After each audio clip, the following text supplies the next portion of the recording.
देखो बच्चा, आज हम लोग सीखेंगे, जैसे आप लोग हिंदी में बोलते हो, ये लिखने का समय है, ये खाने का समय है, विद्यालय जाने का समय है। हिंदी वाक्यों में आप लोग अक्सर ऐसे वाक्यों को बोलते हो कि मेरे सोने का समय है। तो अंग्रेजी में इन्हीं वाक्यों को ट्रांसलेट किया जाएगा तो क्या आएगा? It is time, it is time to go to school, it is time to take tea, it is time to sleep इत्यादि। इस प्रकार बोला जाएगा। मैंने हिंदी भी आपको बता दिया, जैसे आप लोग बोलते हो कि ये खाने का समय है, सोने का समय है। ऐसे वाक्यों को हम पैसिव वॉइस में किस प्रकार बदलेंगे, आज हम लोग यही सीखने वाले हैं। तो देखिए, हमने कुछ एग्जाम्पल्स लिया है। तो हर वाक्य में कुछ मैंने अफर्मेटिव लिया है और कुछ लिया है नेगेटिव।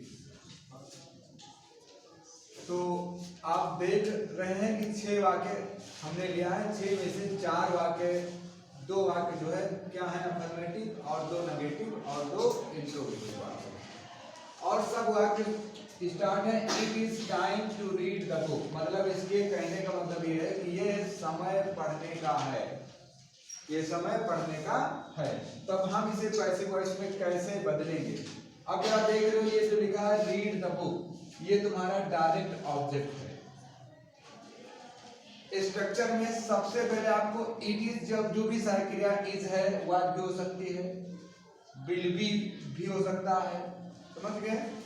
तो इट इज टाइम फॉर, उसके बाद आपको लगाना होगा इट इज टाइम फॉर, उसके बाद लगाना पड़ेगा डायरेक्ट ऑब्जेक्ट और उसके बाद टू बी प्लस वर्ब की थर्ड फॉर्म लगाना पड़ेगा। इसमें बाय का यूज नहीं किया जाता। अब जरा देखिए कुछ एग्जांपल्स हैं। जैसे कि हमने कहा कि सबसे पहले आपको अफर्मेटिव वाक्य में लिखना होगा इट इज टाइम, तो इट इज टाइम तो रहेगा ही। अब आपको लगाना पड़ेगा फॉर अपनी तरफ, इट इज टाइम फॉर। अब लिखेंगे इनडायरेक्ट ऑब्जेक्ट क्या है, the book, it is time for the book. अब उसके बाद लगाएंगे टू बी रीड, क्रिया की थर्ड फॉर्म का यूज होगा। स्ट्रक्चर भी बोला, इनडायरेक्ट डायरेक्ट ऑब्जेक्ट के बाद टू बी प्लस वर्ब की थर्ड फॉर्म। अब दूसरा वाक्य देखते हैं it is time to teach Hindi, ये हिंदी पढ़ाने का समय है। तो क्या लिखेंगे, it is time for Hindi, it is time for Hindi to be taught.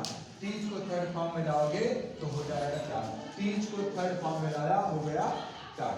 अब जरा देखिए it is not time to watch TV, ये टीवी देखने का समय नहीं है।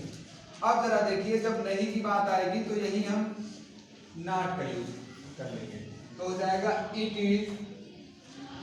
Is not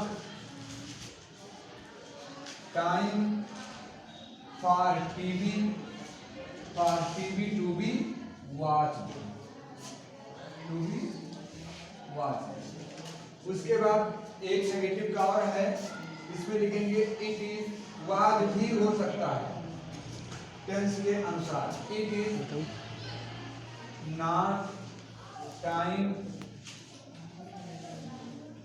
for the bell to be run.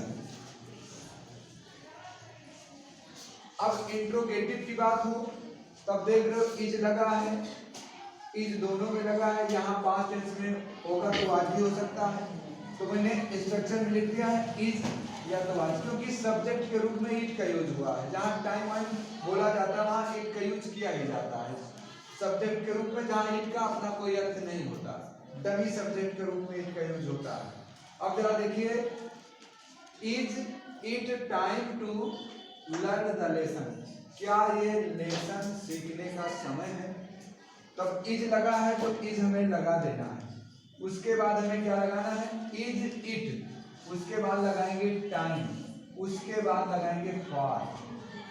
Is it time for the lesson